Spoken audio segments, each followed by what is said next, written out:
주여, 우리 찬양 드립니다. 주여, 주여, 나의 주여, 그름 없는 아침 햇살에 당신을 생각합니다. 당신만이 나의 정복자라고, 당신만이 주인이라고, 이것이 나의 고백이라고.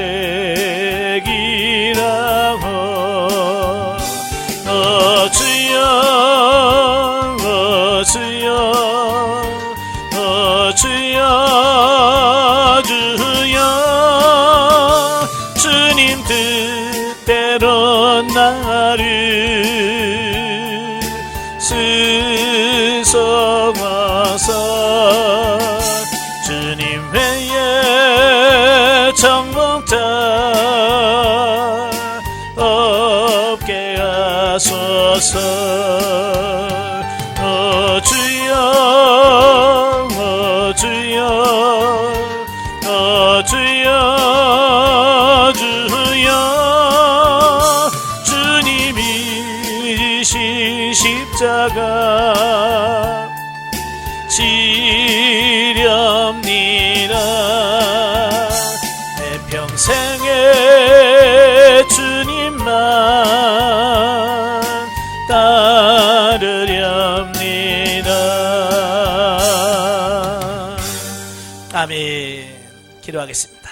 은혜로우신 아버지, 정말 주님만이 나의 정복자가 되어지기를 원하며 어린 예수 그리스도만 따라 사는 우리가 될 수 있도록 도와주옵소서. 오늘 요나서의 말씀을 같이 상고할 때에 하나님께서 우리 지각을 열어 주옵시고 깨달아지게 하여 주셔서 정말로 하나님의 말씀대로 순종해가는 우리가 될 수 있도록 도와주옵소서. 시종을 주님께 맡겨오며 예수님의 이름으로 감사하며 기도합나이다. 아멘. 예, 오늘은 요나서를 같이 보도록 합니다. 교재로는 이제 117페이지. 117페이지 보시면 요나서의 서론적 이해가 나오게 되어지는데요. 일 제목, 본서의 히브리서 제목은 요나라고 붙여져 있는데요. 바로 본서의 저자인 이름을 반영한 것으로 그 요나라고 하는 이름의 뜻은 비둘기라는 뜻이에요. 비둘기. 네. 구약의 그 헬라어 역인 그 70인역에서는 이를 음력해서 이오나스로 이름을 붙였죠. 예, 라틴어인 벌게트 역에서도 이오나스로 이렇게 이름이 붙여져 있는데요. 따라서 영어 성경들과 한글 개역 성경에도 이러한 전통에 따라서 본서를 요나서라 이렇게 이름 붙여졌습니다. 저자와 기록 연대를 보시면 본서에는 그 저자와 기록 연대에 대한 언급이 전혀 없어요. 때문에 본서의 저자를 본서에 기술된 모든 사건을 직접 경험한 주인공인 요나 자신의 기록으로 볼 것인가, 아니면 좀 더 후대의 인물로서 요나의 경험을 알고 있었던 어떤 익명의 인물이 이 요나서를 기록했는가라고 하는 논란이 지금까지 제기되고 있습니다. 특히 본서의 저자를 요나가 아닌 다른 어떤 익명의 저자가 썼을 것이라고 주장하는 주장이 이제 주로 이제 19세기 중반 이후 그 비평학자들에 의해서 제기되어졌어요. 그 전에는 그냥 요나가 썼을 거야 라고 의심을 하지 않았죠. 그런데 19세기 비평학자들에 의해서 이제 그런 주장이 나오게 되어지는데요. 그들이 주장하는 내용을 보면, 첫째로 니느웨 왕의 회심과 성읍의 둘레에 대한 언급이 사실임을 입증할 수 있는 문헌 증거가 발견되지 않았다는 점을 들고 있습니다. 그러니까 고고학적으로 보면 니느웨 성이 그렇게 크다라고 하는 부분을 증명할 수 있는 고고학적 증거가 없다라고 하는 거예요. 두 번째로는 요나가 물고기 뱃속에서 3일간 지낸 것을 비롯한 몇 가지 그 비과학적인 기록이 본서의 역사성을 부정하는 증거가 된다는 겁니다. 우리도 그러죠. 여러분, 물고기 뱃속에서 3일 동안 산다. 여러분은 성경을 믿으니까 아멘 하시죠. 전혀 모르는 사람에게 이 얘기해 보세요. 저런 어떻게 그걸 믿겠는가? 자, 그럴 거 아니에요. 그죠? 또 호박 박잎이 예? 그냥 쑥쑥쑥 자라서 하고 이런 게 말이 됩니까? 이 과학적으로는 정말 증명할 수 없는 부분들이란 말이에요. 예. 어떤 그런 부분들. 또 세 번째로 본서의 문체가 포로기 이후에 저작된 책들의 문체와 공통적인 특징이 발견된다는 점을 들어서 본서의 기록 연대를 바벨론 포로에서 귀환한 이후로 좀 더 심하게는 말라기서의 기록 연대보다도 후대에 기록됐다라고 주장을 합니다. 예. 이 주장은 확실한 증거는 없어요. 예. 이들도 그냥 이런 거 없고 이런 것도 없고 이런 것도 없는 거 보니까 예? 아마 이때쯤 기록했을 것이다라고 추정하는 내용들입니다. 자, 그러나 그 본서의 저자가 본서의 주인공인 요나 자신이라는 주장을 펴는 전통적인 견해의 근거. 그러니까 우리는 이 전통적인 견해를 믿지요. 첫째가 열왕기하 14장 25절에서 요나 선지자의 역사성이 증명된다는 겁니다. 예. 거기 보면 여로보암 2세의 아미떼 아들 선지자 요나를 통해서 말씀하셨다. 이런 말씀이 있어요. 그 아미떼 아들 요나라고 돼 있죠. 자, 오늘도 본문에 보면 아미떼 아들 요나라고 자기 자신을 밝히고 있거든요. 그러니까 역사적으로 보면 증명된다는 겁니다. 바로 여로보암 2세 때 있던 실제적인 인물이라고 하는 거고요. 두 번째로 예수님께서 요나의 실존과 본서에 기록된 사건의 역사성을 인정하셨다는 점. 예, 마태복음 12장, 누가복음 11장에 보면 예수님께서 그 표적을 구하는 유대인들에게 뭐라고 해요? 내가 보일 표적은 요나의 표적밖에 없다 그랬어요. 바로 이 말은 예수님께서도 요나의 표적이 사실이다. 요나는 실제적인 인물이었고 그 물고기 뱃속에 들어갔다 나온 부분들이 다 역사적인 실제성을 가지고 있다. 예수님이 증명했다라고 하는 거예요. 사실 뭐 예수님이 인정하면 끝 아니에요, 그지? 예. 그 다음에 세 번째로는 아수르의 역사 가운데 본서의 내용과 관계 있는 유일신을 섬기는 종교적 경향이 나타난 점이 있었다는 점이에요. 예. 그리고 네 번째로 니느웨가 극히 큰 성읍이라고 한 본서의 기록이 요나의 활동 시기인 여로보암 2세 시대에 가장 강성했던 아수르 제국의 상황을 반영한다는 점. 그리고 다섯 번째는 직접 체험한 자의 기록이라고 밖에 볼 수 없는 본서의 셈이라고도 사실적인 서술 양식 등이다 그랬어요. 그러니까 물고기 뱃속에서의 그 기도 내용이라든지 이건 직접 경험해보지 않은 사람이라고는 쓸 수 없는 내용들이거든요. 네? 그러니까 이런 부분을 봤을 때 본서의 저자는 본서에 기록된 사건을 직접 체험한 주인공인 요나가 기록했을 것이다 라고 보는 것이 타당하다라는 얘기예요. 한편 요나 선지자의 활동 시기는 그 엘리사가 죽은 때로부터 한 세대, 그러니까 한 세대니까 한 40년이 지난 이후를 말씀하고 있어요. 그러니까 다윗과 솔로몬 시대 이후에 북이스라엘의 제2의 정치적 경제적 전성기였던 여로보암의 제2기간과 거의 일치합니다.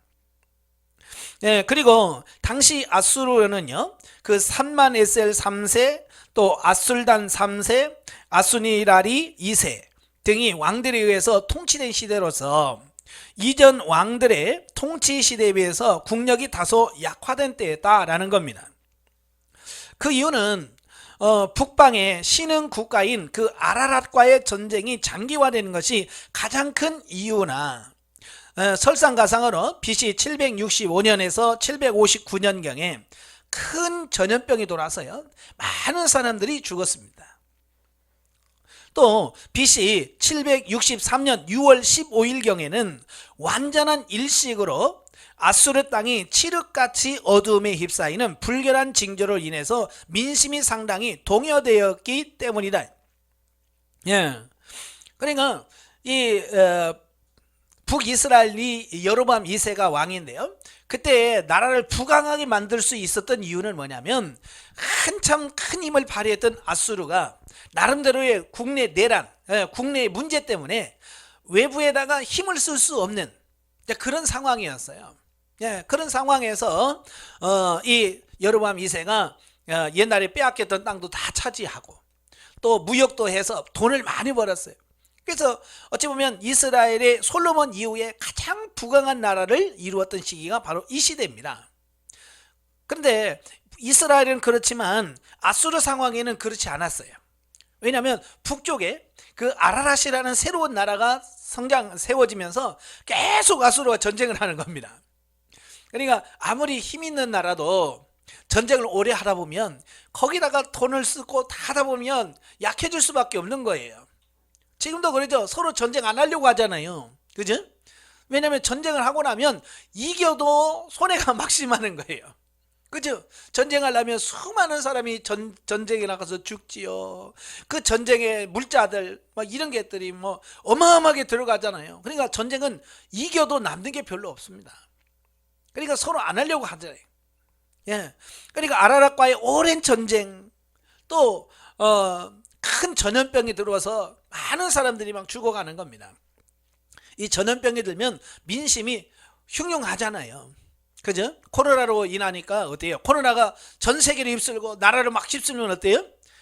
그냥 막 민심들이 막 흔들리잖아요. 그죠? 뭐 백신 구했니 안 구했니 그거 가지고 뭐 지지율이 올라갔다 내려갔다 떨어졌다. 이게 이 전염병이라는 것은 국가에 큰 영향을 미치는 겁니다. 거기다가 763년 6월 15일경에는 완전한 일식까지 일어났어요. 그래서 완전한 일식이라고 하는 것은 뭐냐면 이 태양계가 있잖아요. 태양이 있고요, 지구가 있고요, 또 지구 주위를 달이 돌아요. 그죠? 그래서 이 지구를 도는 달과 이거에 따라서 우리가 달의 모양이 많이 달라지잖아요. 그래서 초승달이 됐다가 금음달이 됐다가 보름달이 됐다가 이런 건 뭐예요? 바로 이제 지구의 그림자가 달에 비칠 때 그거에 따라서 초승달이 되고 큰 달이 되고 막 그러잖아요. 근데 일식이라고 하는 건 뭐냐면 태양이 있고 지구가 있고 달이 중간에서 그 태양으로 오는 빛을 막아버려요. 그러니까 우리 대낮인데도 달이 태양을 딱 가리니까 깜깜해지는 것을 일식이라고 그래요. 지금이야 뭐 아이고 달이 태양을 가렸나 보다 그러지만 옛날에는요 이 특별히 태양신을 섬긴단 말이에요. 이 태양신을 섬기는 사람들이 가장 두려워하는 게 뭐냐? 일식이에요. 달이 태양신을 가려버리는 거예요. 이게 그때는 자기 신들도 자기를 어떻게 할 수 없는 어떤 그런 상태라고 생각을 한 거죠. 그래서 이 일식을 굉장히 두려워합니다. 그런데 그런 일식까지 있었지요. 전염병이 있었지요. 전쟁 계속하지요. 그러니까 힘이 빠져있는 그런 상태란 말이에요. 어찌 보면 요나가 들어가서 하나님의 말씀을 전하면 그들이 금방 그 말씀을 확 받아들여주는 모든 준비를 하나님께서 이미 다 시켜놓고 요나를 보내신 거다라고 보시면 됩니다. 자, 그러나 이것을 역으로 요나 선지자가 단 하루 동안만 전파한 심판의 메시지에도 니느웨 거민 전체가 회개할 수 있었던 배경이 됩니다. 그죠? 요즘에는 가서 뭐 하루가 아니라 맨날 며칠을 가서 복음을 전해도 사람들이 강팍에서 하나님 말씀 받아들일 생각도 안 해. 근데 요나가 그냥 하루길 휙 다니면서 40을 위해 하나님 망한다 그러니까 전부 다 왕부터 시작해서 백성들이 다 회개하고 금식하고 막 그런단 말이에요. 그게 어떻게 이런 일이 벌어지나 이거예요. 하나님께서 이미 다 그런 준비를 다 해놓으셨기 때문에 그게 가능하다라는 겁니다. 즉 요나가 심판의 메시지를 전파하기 전에 이미 니느웨는 소위 추수하기에 적합한 희어진 밭이 되어 있었다는 것이다. 이런 사실을 종합해 볼 때 본서의 기록 연대는 요나가 본서에 기록된 사건을 체험하고 북이스라엘로 돌아온 직후인 BC 760년경으로 우리가 추정할 수 있다라는 거예요. 오늘날도 마찬가지죠. 전도하기가 쉬워요, 어려워요? 참 어려워요. 예? 왜 사람들의 마음이 강팍한 거예요. 근데 하나님께서 마음을 이미 열어놓으신 분들은요, 그냥 무슨 말만 해도 그냥 그들이 별말 아닌데도 그냥 위로를 받고 그냥 와요. 그 영성훈련도 마찬가지예요. 예, 준비된 사람은요, 받으실래요? 아, 받아야죠. 그래요. 근데 준비 안 된 사람은요, 몇 날 며칠 몇 개월을 영성훈련 좀 받으시오, 좀 받아요, 좋아요 라고 아무리 얘기를 해도 이 준비가 안 된 사람은요, 안 믿어요. 예, 근데 준비된 사람은 어때요? 말 안 해도 벌써 오잖아요. 그렇잖아요? 예, 말 안 해도 제가 유튜브에 계속 올리잖아요, 강의를. 그럼 유튜브 보고도 전화가 와요. 목사님, 저도 영성훈련 받고 싶습니다. 이렇게 온단 말이에요. 왜? 그들은 이미 많은 고난과 연단을 거치면서 하나님께서 그의 마음의 밭을 준비해 놓은 거예요. 예, 그러니까 강의 한번 보고, 야, 이건 내가 받아야 내가 살겠구나, 이게 되어버리는 거죠.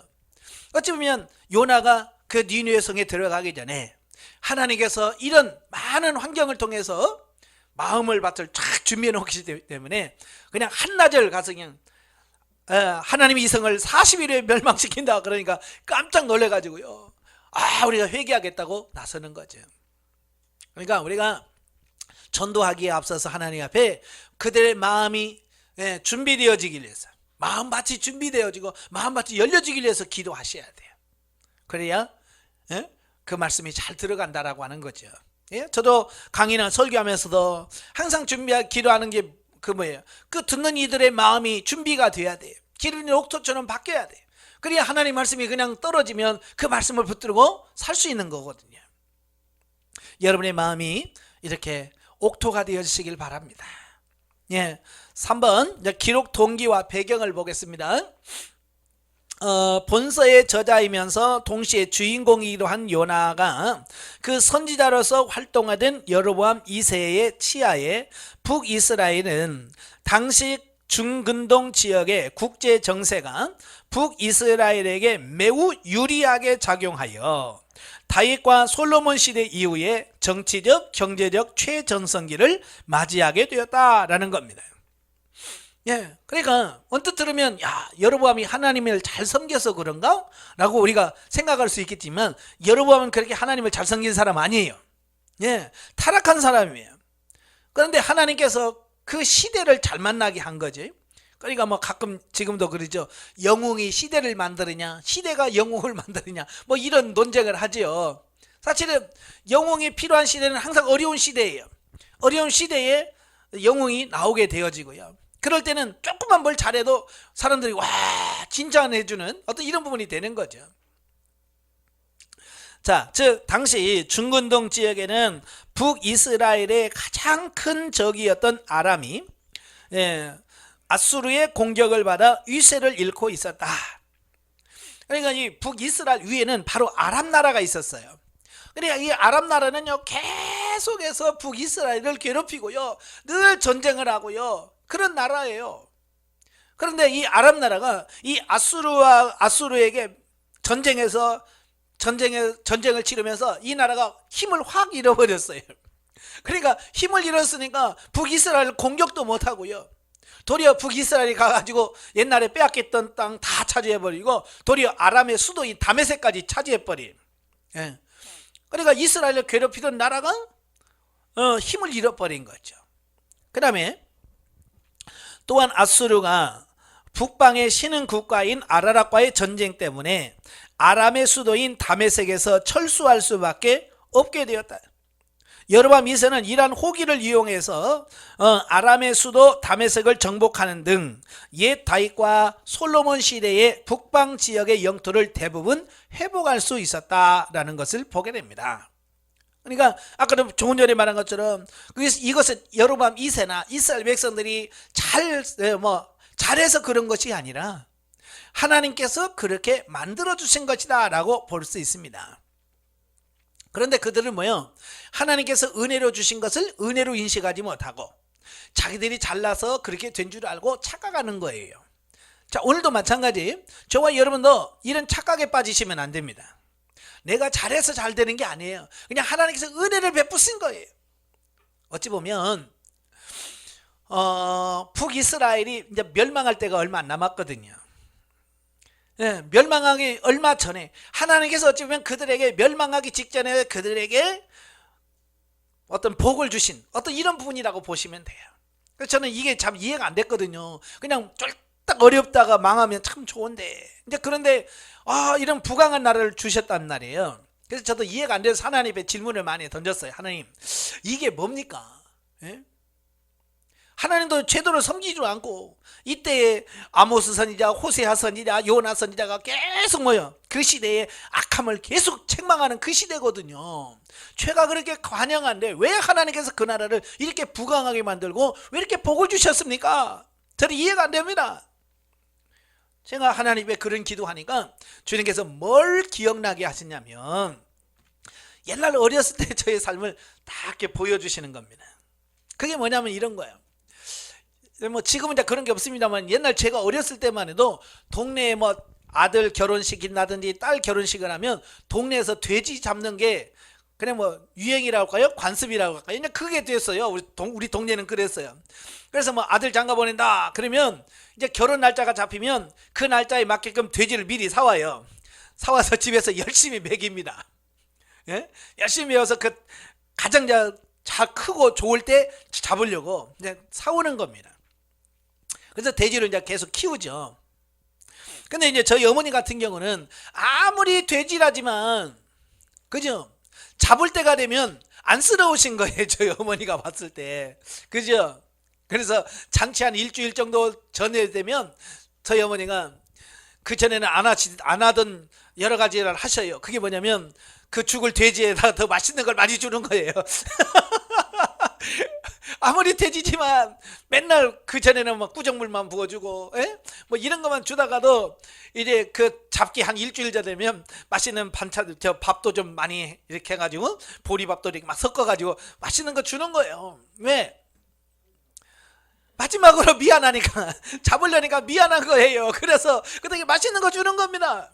그럼 돼지는 그게 마치 지를 이뻐서 그런 줄 알고 돼지는 좋아가지고 막 꿀꿀꿀꿀 뭐 거의 감사합니다 그래서 막 먹어요. 근데 사실은 그게 아니죠. 근데 문제는 뭐냐? 옆에 있는 돼지가 그걸 그렇게 부러워하는 거예요. 나도 주지 하면서 옆에서 꿀꿀꿀 하면서 그런 모습이 다 이렇게 보여주시는 겁니다. 그러면서 그 북이스라엘이 그렇게 범죄하고 타락하고 악한데도 하나님께서 그에게 엄청난 복을 주신 이유는 잔칫날 잡기 위해서 그렇게 맛있는 걸 주는 것과 같다는 거예요. 그 하나님의 마음이 다 이해가 되어버리는 거예요. 그걸 쫙 하나님께서 기억나게 하시고 생각나게 하시는데 하나님의 마음이 이렇구나. 그러니까 부자들이 잘 먹고 잘 살아요. 세상에 보면. 그죠? 하나님 믿는 사람보다도 어찌 보면 불교 믿고 이런 사람들이 부자로 살아요. 그래서 아니 이게 불공평하잖아. 하나님 이거 불공평합니다. 어떻게 예수 믿고 이런 사람한테 부자 되게 하고 뭐 해야지. 네? 우상숭배하고 뭐 이런 사람들은 뭐 우리나라에서 재벌 1, 2위 하고 막 이러면 됩니까? 그러니까 하나님께서 그런 거예요. 그들은 이 세상에서는 잘 살 수 있지만 죽고 나면 그들은 누리는 게 없잖아요. 그죠? 그래서 하나님께서 이 땅에서 예수 안 믿는 사람 이 땅에서 누리게 하셔요. 근데 예수 믿는 사람은 영원한 내세가 준비되어 있고 예비되어 있단 말이에요. 그러니까 이 땅에서 고생하고 내세에서 누리라는 겁니다. 그래서 하나님께서 예수 믿는 사람은 이 땅에서 고난받게 하고 이 땅에서 가난하게 하고 이 땅에서 힘들게 하는 거예요. 이걸 잘 아셔야 돼요. 그러니까 우리가 예수 믿으면서 좀 힘들다고 하나님 원망하고 불평하고 예수 안 믿는 사람 잘 되는 걸 부러워하지 말라는 거예요. 예. 그래서 시편에서 악인의 형통을 부러워하지 마라.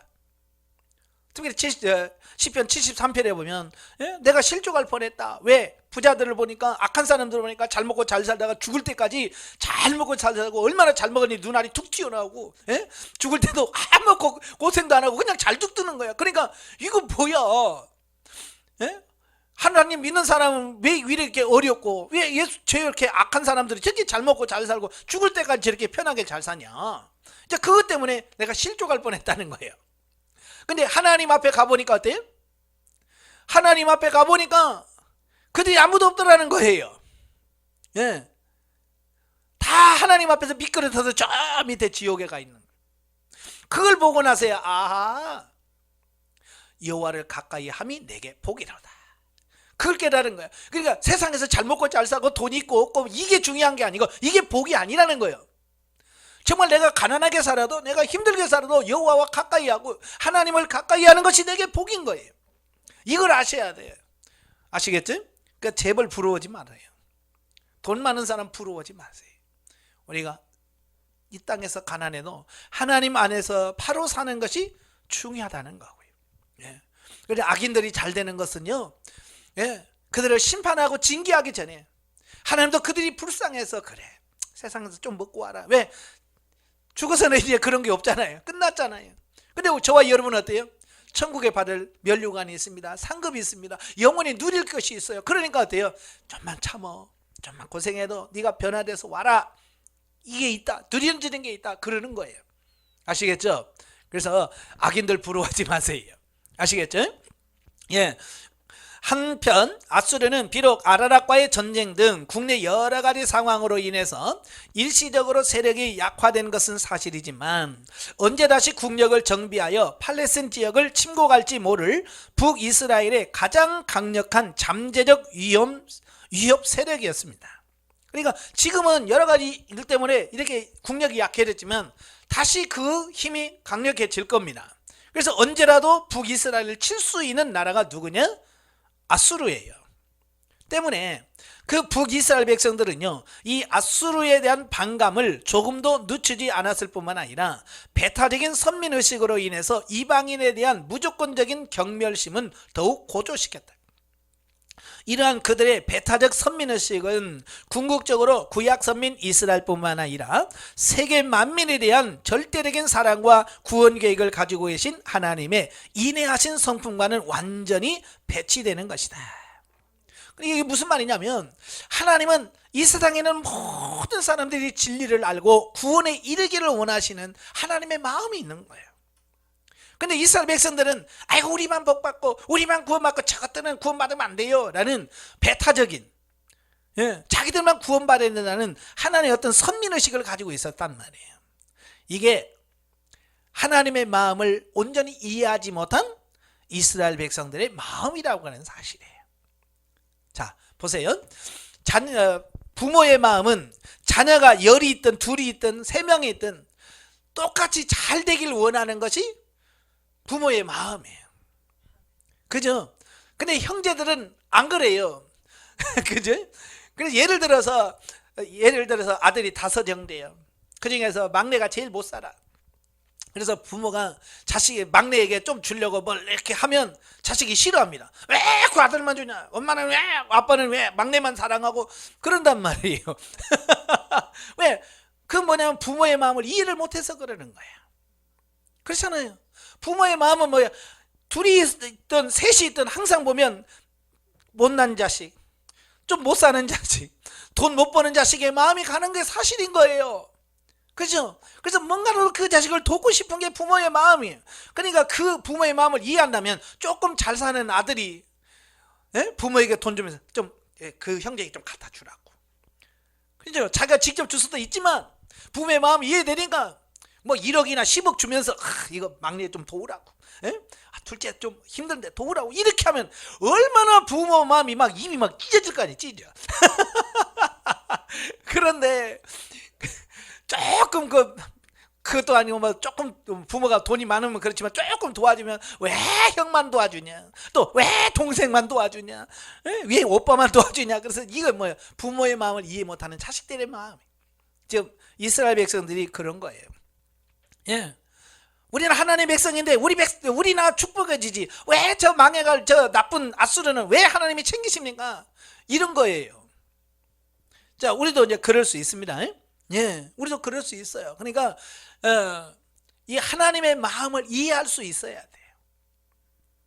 이에 하나님은 모든 이스라엘 백성들과 마찬가지로 그 배타적인 선민의식을 가진 요나 선지자로 하여금 북이스라엘 백성들이 가장 적대의식을 많이 가지고 있는 아수르 제국의 수도 니느웨 성에 심판 메시지를 전파하게 하시고 그들이 회개함으로써 구원 얻는 역사를 직접 체험케 하셨다라는 사실입니다. 그러니까 요나는 선지자예요. 선지자니까 이 사고가 좀 가치관이 열려 있어야 되는데 선지자라고 해도 이게 열려 있질 않은 거야. 여전히 똑같은 거야. 그래서 똑같이 이방인에 대한 배제하고 배타적이고 선민의식에 싹 사로잡혀 있어요. 그러니까 하나님께서 야, 너 아수르에 가서 쟤들 해결시켜서 구원시켜라. 그러니까 싫어요. 난 못해요. 이제 이렇게 된 거거든요. 하나님의 마음을 전혀 이해 못하는 그 요나의 마음을 여기서 볼 수 있는 겁니다. 그리고 이러한 체험을 북이스라엘 백성들에게 전파하게 하셔서 그들의 배타적 선민의식의 그릇됨을 책망하는 한편 선민 이스라엘뿐만 아니라 세계 만민에 가지고 계신 창조주 하나님으로서의 절대적인 사랑과 혈통과 신분에 관계없이 누구라도 자신의 죄를 회개하는 자에게는 언제든지 사죄와 구원을 베푸시는 하나님의 무한한 인애에 대하여 깨우치게 하셨던 것이다. 그러니까 너무 깨달지 못하니까 하나님께서 요나에게 직접 그걸 경험하고 체험하게 하셔서 하나님께서 이렇게 하신다, 이걸 이스라엘 백성들에게 전파하는 이런 부분을 보게 되죠.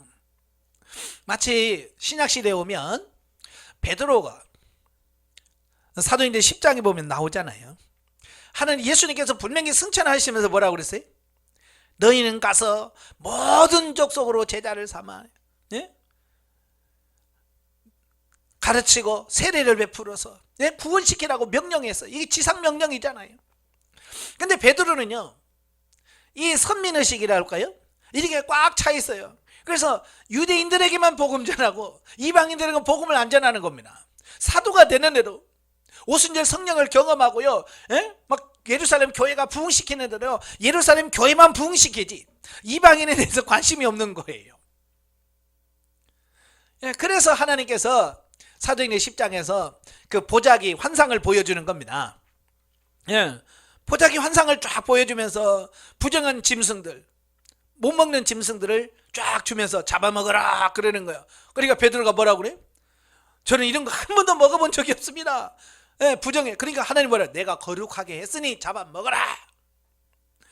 자, 그건 뭐예요? 부정한 짐승은 그들이 그렇게 부정하게 여기는 이방인들을 가리키는 거거든요. 이방인들에게 복음을 전하라는 메시지인 거예요.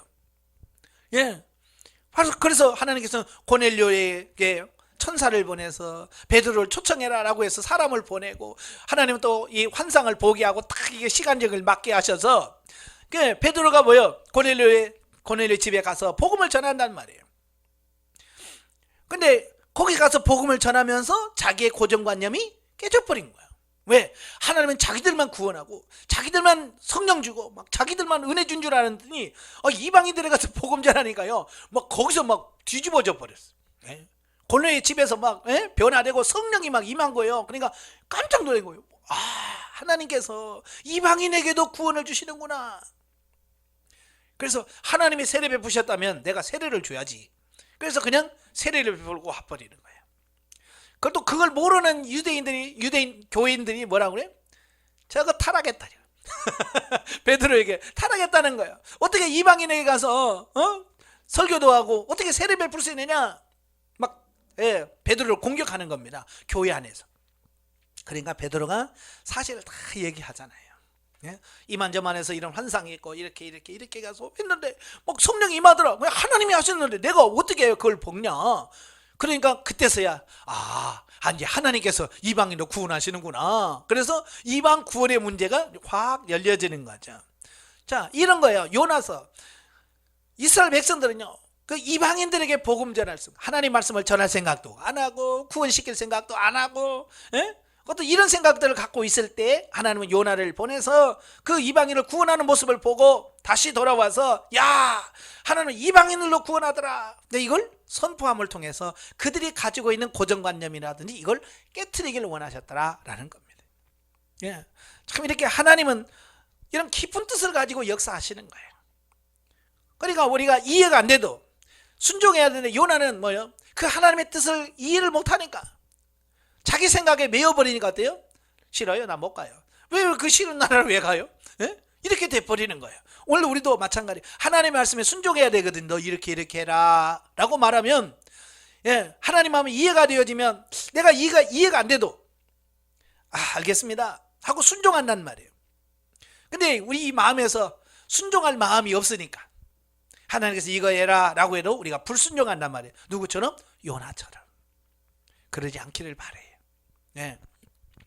요나 선지자는 이러한 자신의 개인적 체험을 바탕으로 하여 하나님은 이스라엘 민족만의 하나님이 아니시며 이스라엘 민족을 중심으로 하는 구약 구속사회를 전개하기 이전 태초부터 세계 만민에 대한 구원 계획을 가지고 계셨음을 깨우침으로써 그러한 배타적인 선민의식을 버리고 세계 만민에 대한 선민으로서의 선교 사명을 수행하도록 하기 위해서 본서를 기록했다라고 볼 수 있습니다.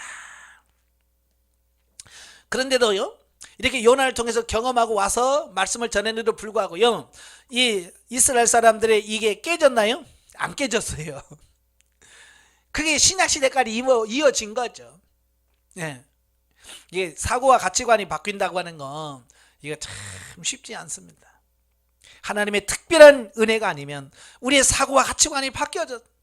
이건 기적이에요. 그럼에도 불구하고 여러분 어때요? 이제 사고와 가치관이 조금씩 바뀌지요. 옛날에는 돈이 최고였는데 이제는 돈이 별로 최고라고 생각 안 하잖아요. 그죠? 야, 하나님이 최고요. 이제 영성적 삶이 최고라고 하는 가치관으로 바뀌어지는 겁니다. 왜? 많은 경험을 통해서 내 사고와 가치관이 바뀌어질 때 그게 가능해지는 거예요. 자, 네 번째 요나서의 특징을 보면 본서는 내용상으로 볼 때 예언서라기보다는 니누의 거민의 회개와 구원 사건을 기록한 역사서나 혹은 요나 개인의 체험담을 기록한 전기로 보아야 합니다. 예, 어쩌면 간증집이라고 할 수 있겠죠. 예, 그럼에도 불구하고 본서를 예언서로 구분해 놨단 말이에요. 예, 그래서 본서 저자인 요나가 선지자이기 때문이기도 하지만, 예, 본서의 내용이 신약시대에 이루어질 열방의 이방인들의 대대적인 회개와 구원 사건을 예표적으로 보여주는 예언적 성격을 띠고 있기 때문에 바로 이 요나서를 예언서, 선지서에다가 포함시켰다라고 보면 되겠어요. 그래서 이 요나서의 그 기록이 지금은 뭐예요? 현실이 됐잖아요. 그죠? 이방인에게 복음을 전하는 게 오순절 이후에 실제가 됐고요. 그 실제가 지금 여러분에게까지, 우리에게까지 지금 영향을 끼쳤잖아요. 그죠? 복음이 전 세계로 전파됨으로 말미암아 이스라엘과 지금 반대편에 있는 이 대한민국에 복음이 들어왔고 지금 여러분도 예수 그리스도를 믿고 구원받았단 말이에요. 바로 그것을 예언적으로 보여준 성경이 요나서다. 이렇게 볼 수 있는 거예요. 두 번째, 본서는 일반적으로 선민 이스라엘을 주 예언 선포 대상으로 하는 다른 선지서들과는 달리 이 나훔서와 함께 오로지 이스라엘의 하나님만이 아닌 세계 만민의 하나님으로 드러내심으로써 지극히 배타적이고 국수적인 선민의식으로 인해 이방인에 대해 무조건 경멸하는 태도를 가졌던 이스라엘 민족에게 강한 도전을 던져 주었다라는 겁니다. 그러니까 이 아수르라의 나라에 대한 말씀이 더 나온 게 뭐냐면 바로 요나서하고 나훔서예요. 이 두 성경은요, 오직 이방인 선교, 이방 선교에 대해서 말씀을 선포하고 있더라는 겁니다. 이것을 통해서 신약 시대에만 세계 복음화가 시작된 것이 아니라 이미 구약에서부터 하나님은 세계 선교에 대한 비전을 품고 계셨고 세계 선교를 하기를 원하셨다라고 하는 것을 우리에게 보여주고 있는 겁니다. 단지 이스라엘 백성들이 이 하나님의 마음을 이해를 못해서 세계 선교를 하지 못하기 때문에 그래. 자, 오늘날도 마찬가지. 오늘날 우리 한국교회를 보면 오직 우리 교회, 그래서 막 우리 교회만 막 해서 열심히 해서 헌금하고 그래서 땅 사고 우리 교회 키우고 여기만 초점 맞추는 교회가 많아요. 이게 구약의 이스라엘 백성들 같은 교회라고 볼 수 있어요. 하나님께서 교회를 키워주는 이유는 뭐겠어요? 땅 사서 우리만 커라 이 말 아니거든요. 하나님을 알지 못하는 이방인들에게 복음을 전해서 그 영혼을 구원하라고, 우리 국내뿐만 아니라 국외에 선교사를 파송해서 하나님의 나라를 세우라고 하나님께서 큰 교회를 만들어 주신 겁니다. 그래서 우리나라 보면 큰 교회 많은 일이에요. 정말 큰 교회는 선교사님들 몇십 명씩 막 파송해서 그 하잖아요. 큰 일 하는 거예요. 그게 하나님께서 큰 교회를 세워주신 목적이거든요. 근데 그런 교회가 몇이나 돼요? 얼마 안 돼요.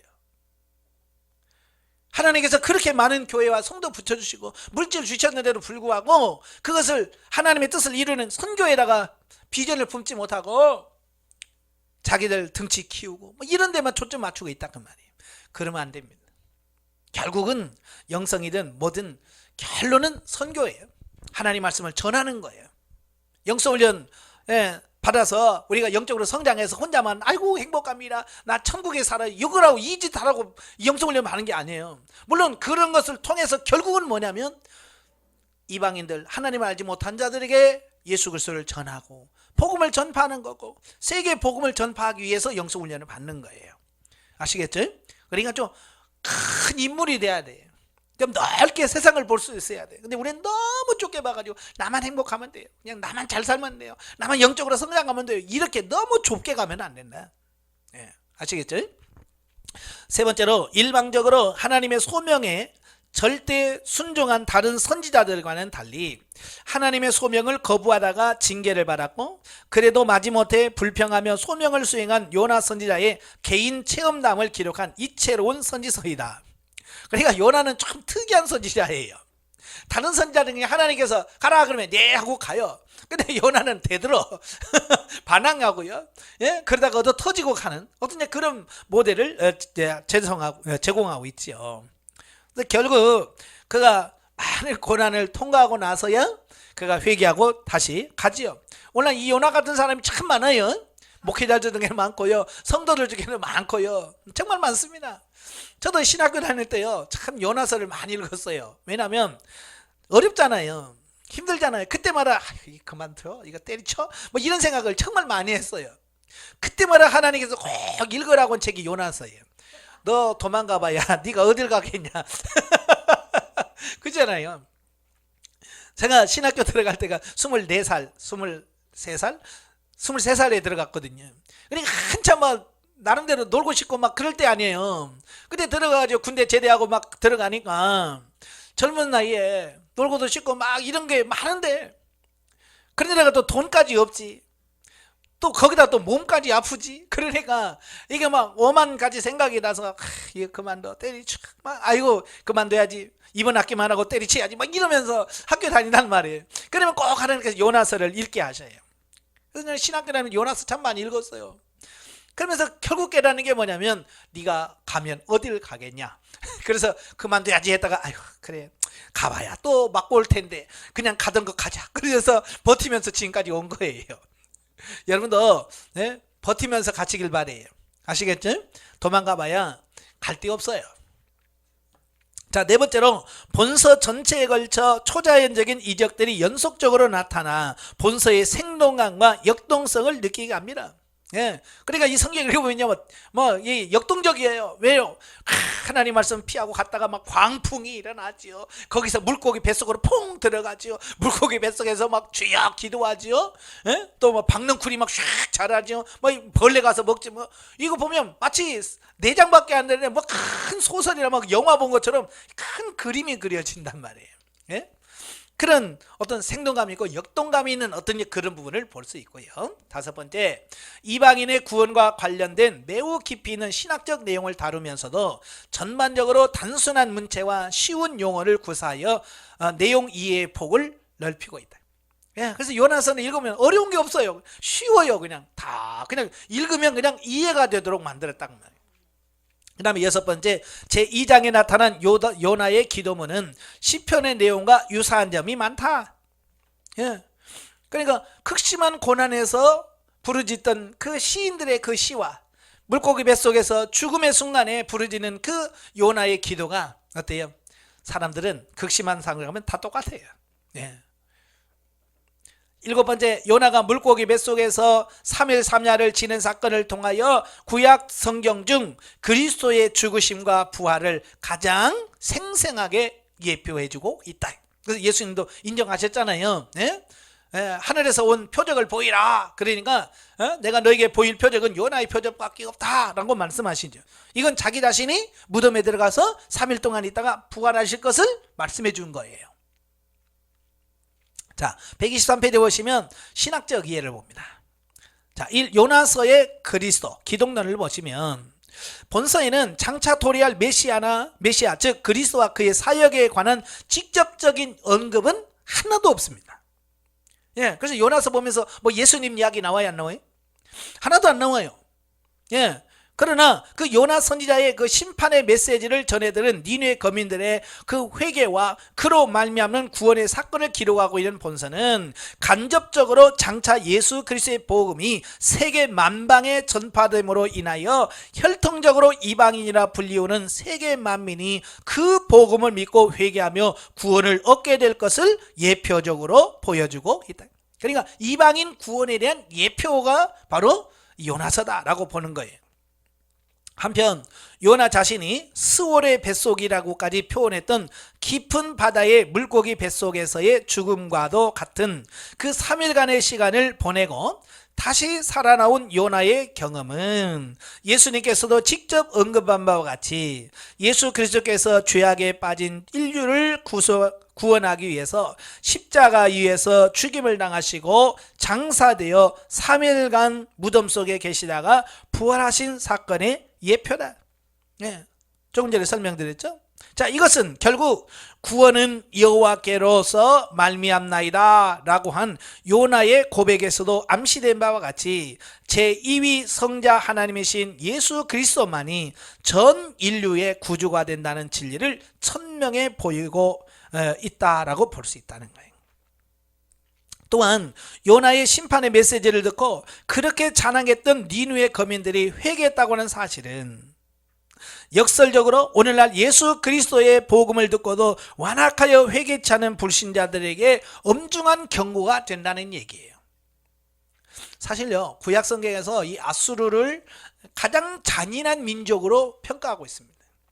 그래서 하나님께서 이 아수르를 내가 진멸하겠다, 아수르의 심판을 얘기하면서 뭐라고 말하냐면 그들은 잔인하다는 거예요. 전쟁터에 나가서 사람들을 전쟁에서만 이기면 끝나는 게 아니라 거기 가서 막 잔혹하게 사람들을 죽이고 이런단 말이에요. 그래서 아수르 하면 막 사람들이 무서울 정도로 그렇게 잔악한 사람들이. 그런데도요, 그렇게 악한 사람들도 요나의 말을 듣고 그렇게 회개합니다. 예, 그렇게 악한 사람도 회개해요. 근데 오늘날은요, 사람들이요, 회개해요, 안 해요? 아이고, 예수 믿는 사람도 회개 안 해. 예수 안 믿는 사람은 말할 것도 없이. 참, 이걸 참 그대로 보여주는 겁니다. 왜냐하면 예수 그리스도는 요나보다 더 큰 이로서 세상 끝날 최후 심판 때에 세계 만민을 심판하실 권세를 가진 제2위 성자 하나님이시기 때문이다. 예. 그래서 이제 예수님의 말씀을 듣지 않으면 심판이 임한다. 자, 이걸 잘 기억하셔야 돼요. 자, 2번 요나서의 주제들. 본서는 선지자 요나가 니느웨 성의 심판의 메시지를 선포함으로써 결국 그 성이 회개하고 구원에 이르게 하라는 하나님의 소명에 불순종하였다가 하나님의 징계를 받고 결국 순종하게 된 개인적인 체험담이라는 겁니다. 그런데 여기서 이제 중요한 것은 그러면 요나가 왜 하나님께서 분명히 너 가서 하라 라고 했음에도 불구하고 요나가 왜 불순종했을까 라고 하는 거예요. 이유가 있겠죠. 자, 그건 뭐냐면 자신의 그 육신의 생각 속에 육신의 생각을 따라 행했기 때문이다 라는 겁니다. 그러니까 오늘 영의 생각과 육의 생각이 있다고 분명히 말씀했죠. 자, 영의 생각을 따라야 되는데 이 요나는 육신의 생각을 따른 거예요. 육의 생각을 따른 겁니다. 사실 아수르는 이스라엘의 적국입니다. 또 원수의 나라예요. 지금까지 굉장히 괴롭혔고요. 나중에는요, 이 아수르에 의해서 북이스라엘이 720년도에 망합니다. 그러니까 이스라엘 입장에서는 아수르가 뭐 좋은 나라는 아니잖아요. 그죠? 마치 우리나라에 보면 일본에 대한 감정이 안 좋잖아요. 그렇죠? 그래서 우리는 일본 사람이라고 안 하잖아요. 여러분 일본 사람이라고 그래요? 아니잖아요. 일본 놈이라고 그러지. 예? 한국 사람은 일본 놈이라고 그러지 일본 사람이라고 잘 안 해요. 왜? 일본의 사람에 대한 악한 감정이, 좋지 않은 감정이 남아 있거든요. 마찬가지로 이스라엘 사람들도 아수르에 대해서 좋지 않은 감정을 갖고 있는 겁니다. 예. 그래서 하나님께서 그 나라, 망해야 될 나라가 망하지 않게 하라는 하나님의 말씀을 듣고 마음에 안 드는 거예요. 그래서 요나는 하나님, 그 나쁜 나라는요 망해야 됩니다.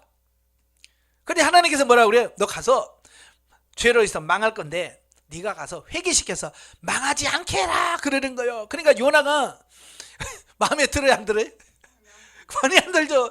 그래, 난 망해야 되죠. 근데 왜 망을 그냥 놔두지? 왜 안 망하게 만드십니까? 그러니까 에이, 나 싫어, 나 안 가.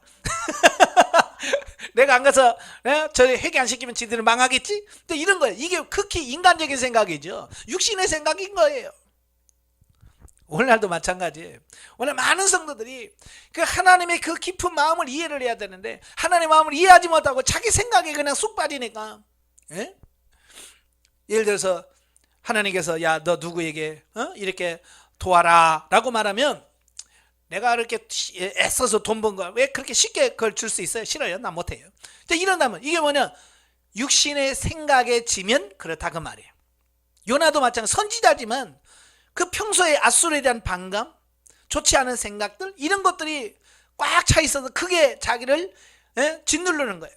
그래서 하나님의 말씀에 불순종하게 만들어버리는 거예요. 여러분도 마찬가지예요. 우리가 가지고 있는 그 육신의 생각들이 있잖아요. 그게 내려놓지 않으면 우리는 하나님께서 우리에게 말씀하셔도 그 육신의 생각 때문에 하나님의 말씀에 불순종하게 되어집니다.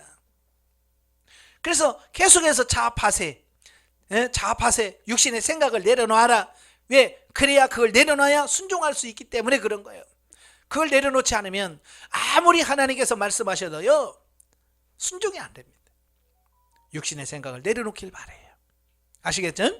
자, 그리고 이 요나의 이 체험담은 1차적으로 하나님은 선민 이스라엘뿐만 아니라 세계 만민을 사랑하시며 태초부터 그들을 구원하실 계획을 가지고 계셨다는 사실을 대주제로 하고 있다. 이에 관련된 본서의 주제들을 보면, 첫째, 하나님은 구약 선민 이스라엘만의 하나님이 아닌 세계 만민의 하나님이시라는 겁니다. 또한 하나님의 통치권은 이스라엘 민족과 그들의 소유한 영토에 국한된 것이 아니라 모든 인간과 자연계의 전 피조물, 그리고 모든 자연 법칙에 이르기까지 제한됨 없는 전 우주적이라고 하는 사실을 이해하셔야 돼요. 그러니까 우리도 자칫 잘못하면 하나님은 나만 사랑하시고 하나님은 교회만 사랑하시고 하나님은 우리만 사랑하시고 뭐 이런 거에 자꾸 이렇게 우리는 자기중심적으로만 생각한단 말이에요. 하나님 아니에요. 우리 사랑하죠. 그러나 우리만 사랑하는 게 아니에요. 세상에 있는 모든 만민들을 사랑하시고요. 전 우주를 사랑하시는 거예요. 이걸 우리가 이해하셔야 돼요. 자, 그 다음에 두 번째로 구속사를 비롯하여 하나님께서 가지고 계신 모든 계획은 어떤 상황에서도 실패하거나 변경되는 일 없이 완벽하게 이루어진다는 겁니다. 하나님께서 사명을 위한 회피를 위한 요나의 모든 시도를 좌절시키시고 니느웨 구원이라는 목표를 일관성 있게 이루어 나가시는 것은 이와 같은 사실에 대한 훌륭한 예증이라고 하는 사실입니다. 그러니까 하나님께서 뭔가를 하시려고 작정을 하시면 우리가 아무리 반대하고 도망가도 하나님은 다시 붙들어다가 하게 하신다는 얘기를 말씀해 주고 있습니다. 그러니까 내가 도망간다고 해서 하나님의 뜻이 포기되는 거 아니에요. 어떻게든 하나님께서는 반드시 그 일을 하게 만드시는 겁니다. 예를 들어서 여러분이 뭐 하나님께서 이렇게 해라, 그냥 싫어요, 나 안 해요. 그러면 뭐 하나님께서 아이고 저놈이 안 한다니 끝났네. 그래 안 하셔요. 어떻게 하든지 어때요? 우리를 변화시켜서 하게 하시든지. 그래도 안 하면 다른 사람을 통해서 하게 하셔요. 하나님의 뜻은 반드시 성취되는 거예요. 우리가 거부한다고 되는 게 아니에요. 그렇기 때문에 우리는 거부하지 말고 하나님의 뜻에 100% 순종해서 빨리빨리 하나님의 뜻이 그냥 우리를 통해서 그냥 이루어지도록 하셔야 돼요. 그래서 우리가 영성이 덧입혀져야 되는 이유가 바로 그거예요. 영성이 안 입혀지면 요나처럼 이렇게 도망간단 말이에요. 아시겠죠?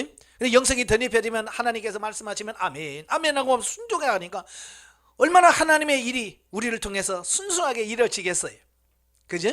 그렇게 되어줘야 됩니다. 자, 세 번째로 하나님의 구원의 은총은 민족이나 혈통을 비롯하여 어떠한 인간적 조건에 의해서도 차별되게 주어지지 않는다. 회개에 따른 구원의 은총은 하나님의 택한 백성이면 누구에게나 동일하게 적용되는 보편적인 법칙이라는 거예요. 그러니까 구원받는 방법은요, 유대인이랑 다 똑같아요.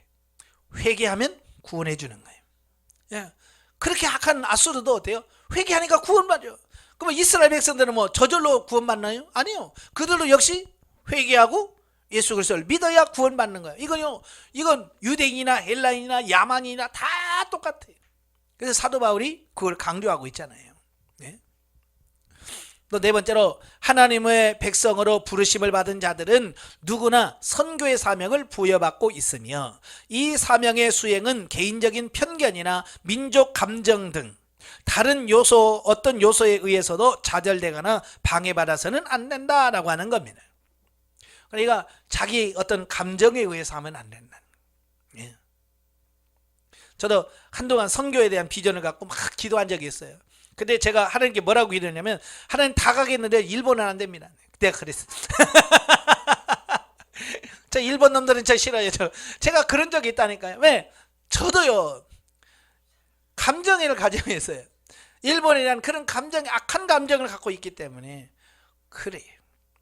왜냐하면 저도 자칫 잘못하면 조선족 될 뻔했거든요.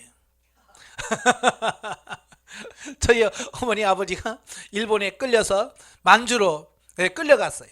그래서 만주에서 농사 일하는 그 일을 하셨어요. 예. 그래서 지금 국가에다가 지금 재판 걸어놨습니다. 예? 강제 징용에 대한 보상해달라.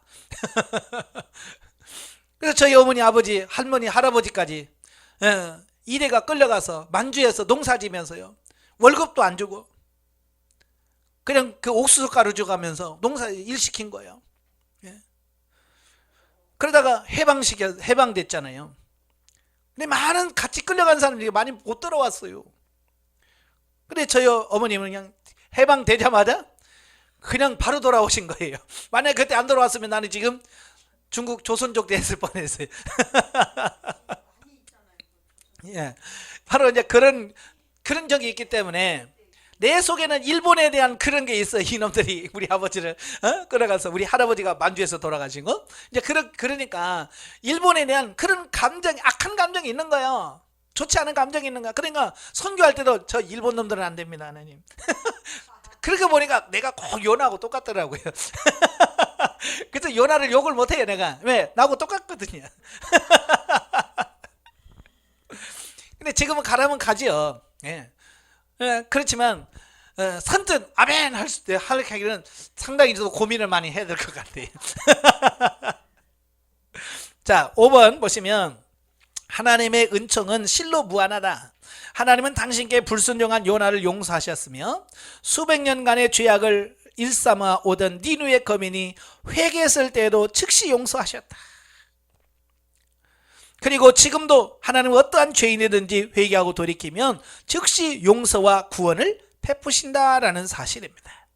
참 하나님은요, 회개하는 것을 그렇게 기뻐하셔요. 예, 회개만 하면요, 진정한 거 아니라 그냥 회개하는 척만 해도 하나님 기뻐하셔. 그 얘가 열왕기 상 21장에 나오잖아요. 아합이 나봇의 포도원을 빼앗잖아요. 나봇을 죽이고 그 포도원을 빼앗았어. 그걸 차지하려고 할 때 엘리야가 책망을 하잖아요. 예? 네 시체를 개들이 먹을 거고, 예? 뭐 이러면서 책망을 하는 거야. 그러니까 그 말 듣고 이 아합이 굵은 배를 동이고 천천히 행하면서 정말 하나님 앞에 회개하는 척을 했어요. 그러니까 하나님께서 엘리야에게 야야 저놈 봐라, 저놈. 야 저놈이 회개한다. 야 저런 인간이 회개한다. 야 하나님께서 너무 기뻐하시면서 그래, 지가 살아있을 때는 내가 이 징계 안 내리겠다. 야, 그걸 보면서요, 하나님의 회개를 그렇게 기뻐하신다는 것을 보게 돼요. 예. 우리는 그냥 그런다고 그냥 그렇잖아요. 아수르 같은 수백 년 동안 그렇게 악한 짓 하고 그렇게 범죄한다고 하나님 용서해 줘, 하루 회개한다고 그냥 용서해 주면 우리는 그게 이해가 안 되잖아요. 근데 하나님은 그 회개하는 것을 그렇게 기뻐하셔요. 예. 아시겠죠? 자, 그래서 여러분도 빨리 회개하고 돌아오시기를 바랍니다. 예. 요나서와 현대성도.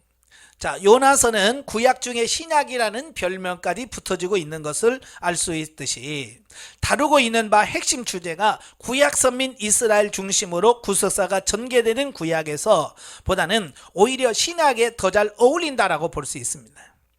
예.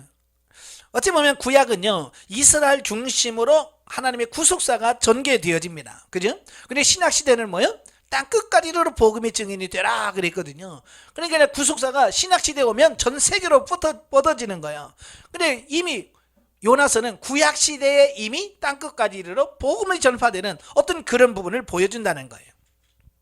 그래서 하나님은 태초부터 세계 만민을 구원하실 계획을 가지고 계셨으나 배타적인 선민의식에 사로잡혀 있던 구약 백성들은 실로 이러한 사실을 이해하기가 매우 힘들었을 것이다.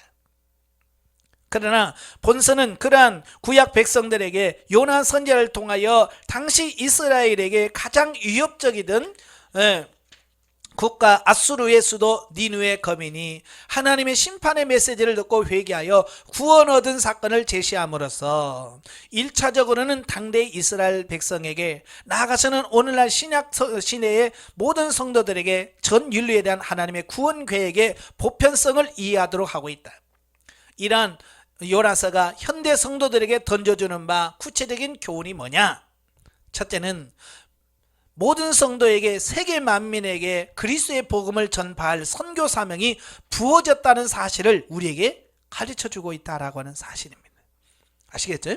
그래서 저와 여러분 다 선교에 대한 소명을 갖고 있어요. 그래서 내가 직접 가서 복음은 전하지 못한다 할지라도 어떻게 해야 돼요? 예, 우리가 선교사를 위해서 기도하고 선교사를 위해서 기도해주고 선교사를 후원해주고, 이게 다 뭐예요? 이게 다 선교거든요.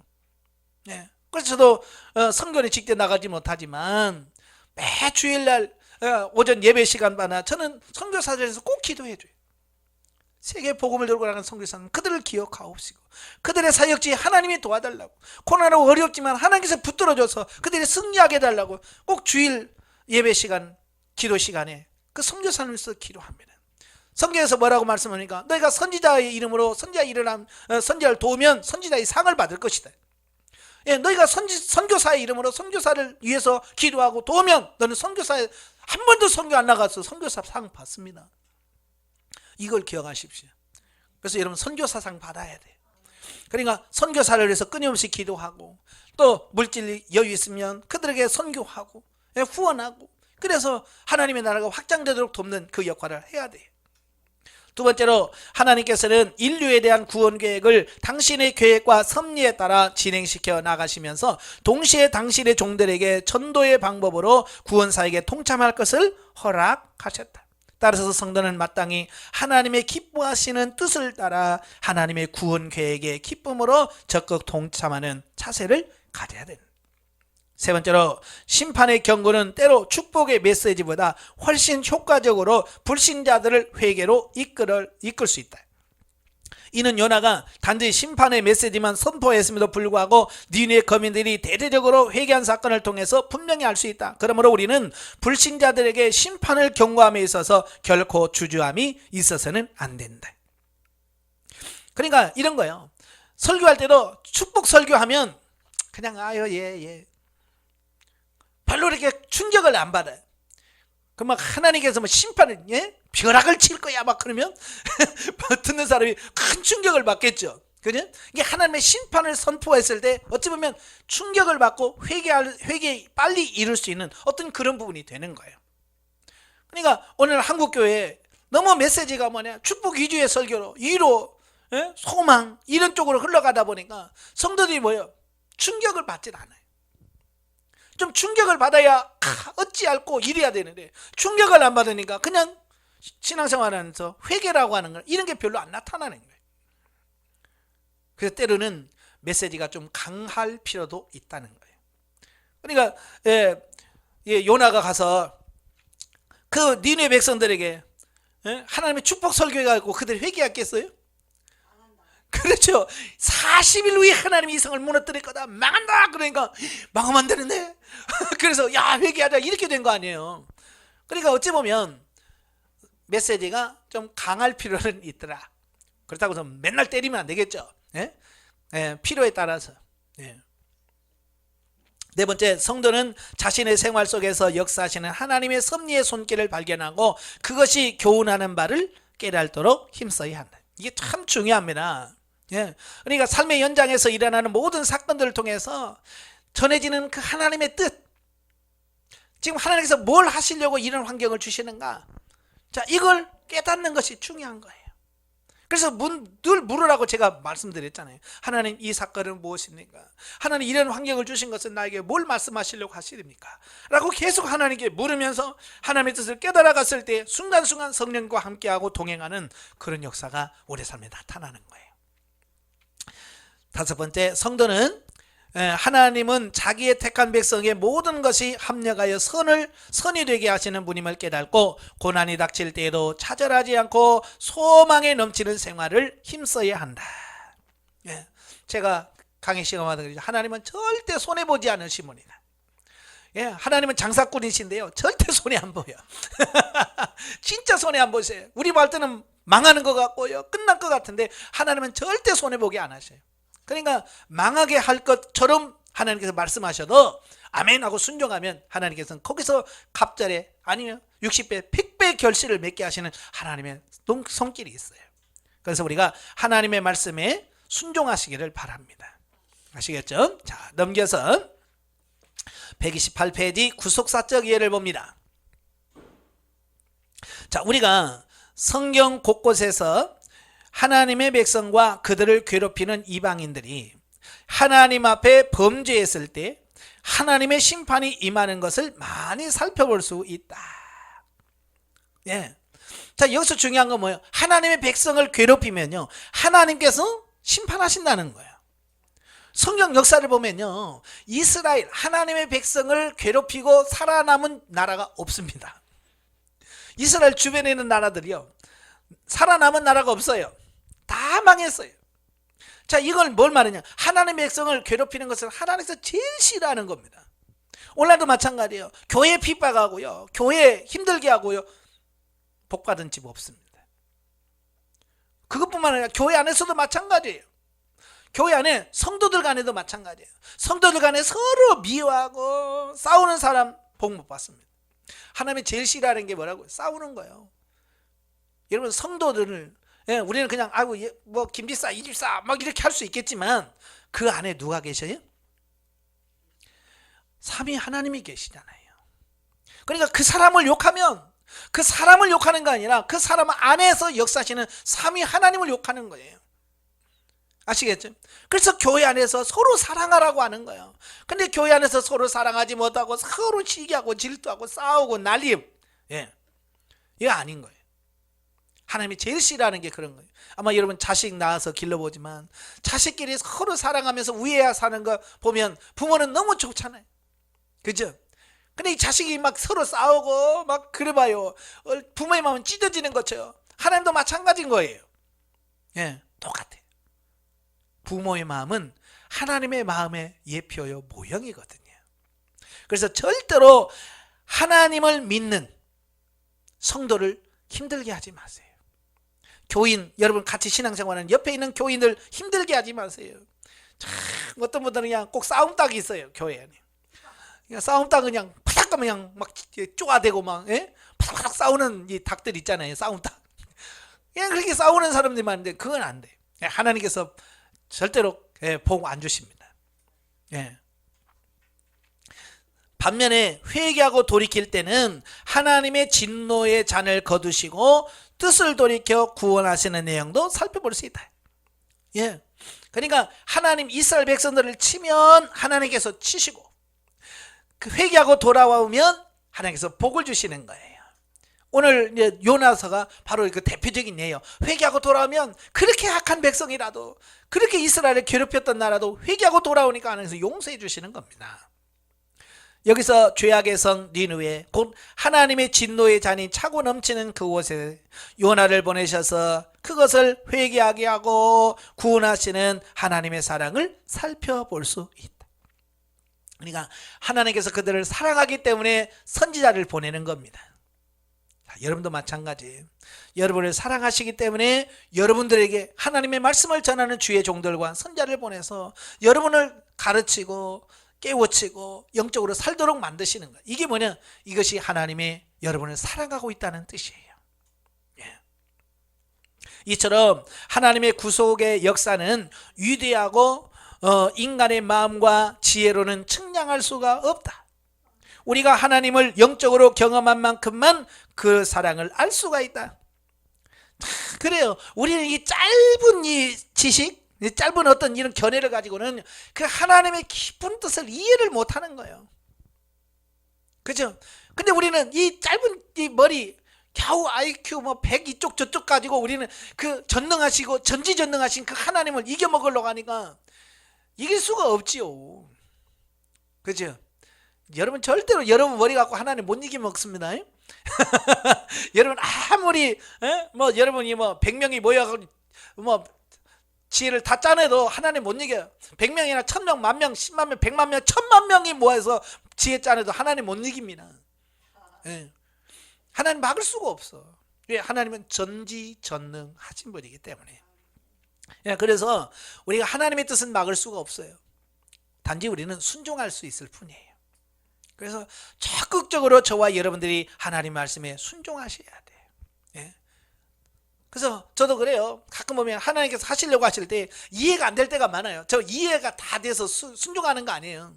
이해가 안 될 때가 많아요. 왜 가야 되는데요? 여기 전주에 내려오면서도요, 늘 고민이 그거예요. 하나님, 왜 가야 되는 거죠? 내가 왜? 이해가 안 되는 거죠.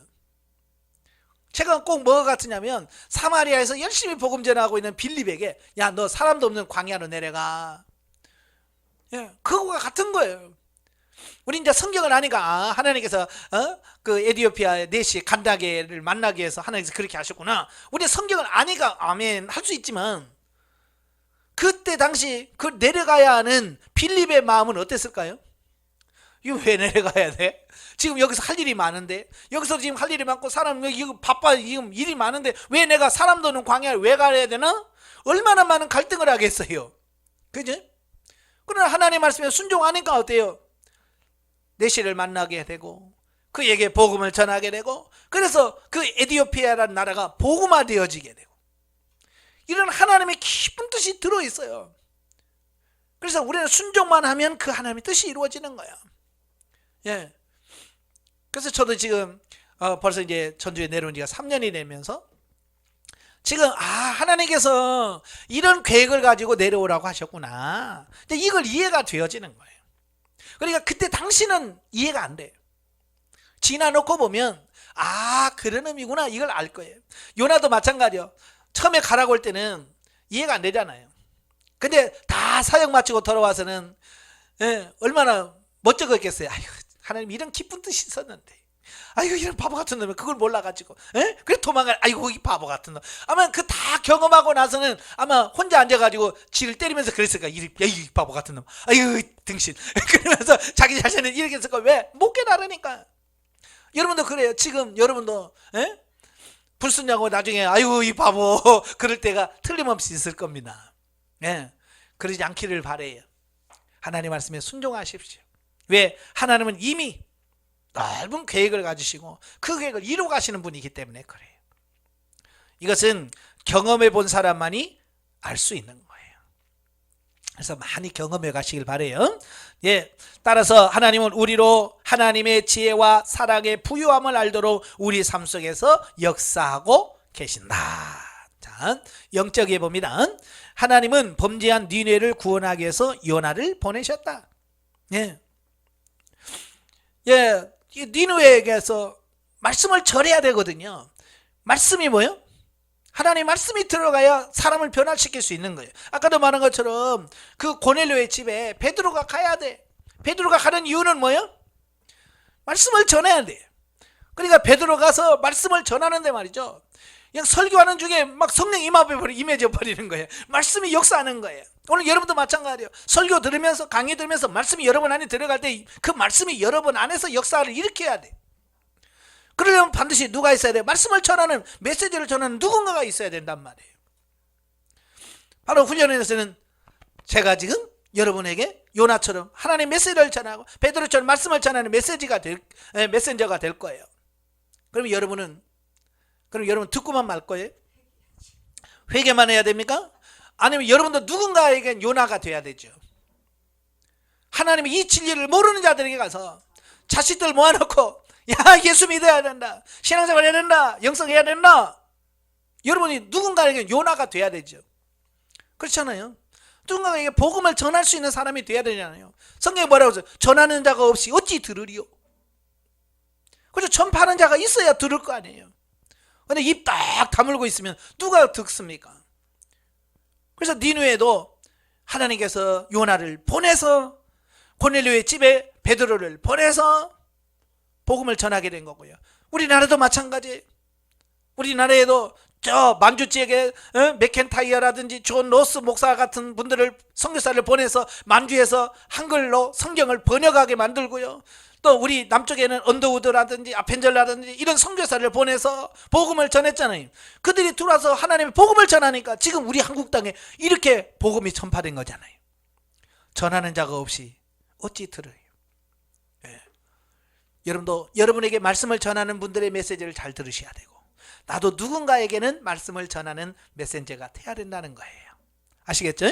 예, 요나를 통해서 니느웨 성의 몰락을 예언하며 심판을 경고하셨던 것은 바로 오늘날 우리에게 죄에서 돌이켜 회개할 것을 비유로 말씀하신 것이다. 오늘날 구원받은 백성들이 불신 세계를 향하여 하나님의 말씀을 전하지 못하면 하나님의 책망을 받게 된다. 본서의 내용은 세상 사람들이 받는 환난과 죄악에 대하여 정죄할 것이 아니라 그들을 진리로 이끌지 못한 것을 회개하고 고통해서 해방받도록 말씀을 전해야 할 것을 상기시키고 있습니다.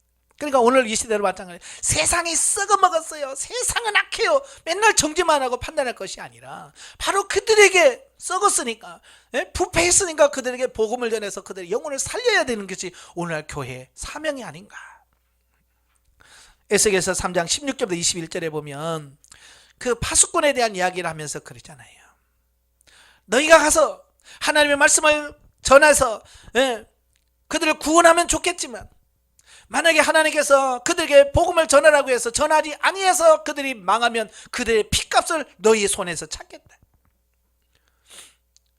쉽게 말하면 하나님께서 구원할 자인데 우리가 전하지 못해서, 그들에게 복음을 전하지 못해서 그들이 죽는다면 그들의 피값을 우리에게서 찾는데요.